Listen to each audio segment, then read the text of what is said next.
रहमत अल्लाह अलैह फरमाते हैं कि एक दिन मैं बसरा की गलियों में से गुजर रहा था कि मैंने एक बच्चे को गिरयावज़ारी करते देखा और पूछा, ए बेटे, तुझे किस चीज़ ने रुलाया?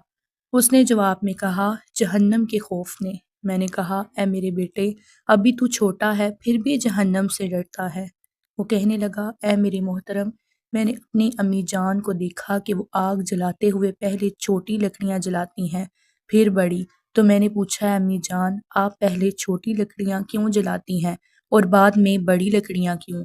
तो उन्होंने जवाब दिया कि ए मेरे बच्चे, छोटी लकड़ियां ही बड़ी लकड़ियों को जलाती हैं। बस इसी बात ने मुझे रुला दिया। मैंने उस लड़के से कहा, ए बेटे, क्या तू मेरी सोहबत इख्तियार करेगा ताकि तू ऐसा इल्म सीख जाए जो तुझे नफ़ा दे? उसने कहा, एक शर्त पर। अगर आप वो शर्त कबूल फरमा लें तो मैं आपकी सोहबत इख्तियार कर लूँगा और आपकी अताअत भी करूँगा। मैंने कहा, वो शर्त क्या है? बोला, अगर मुझे भूख लगे तो आप मुझे खाना खिलाएंगे और अगर मैं प्यासा हो जाऊं तो आप मुझे सैराब करेंगे।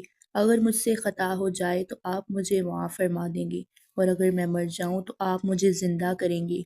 मैंने उससे कहा, ए मेरे बेटे, मैं तो इन कामों पर कादिर नहीं। उसने कहा, ए मेरे मोहतरम, फिर मुझे छोड़ दीजिए, इसलिए कि मैं उसके दरवाजे पर खड़ा होना चाहता हूँ जो ये सारे काम कर सकता है।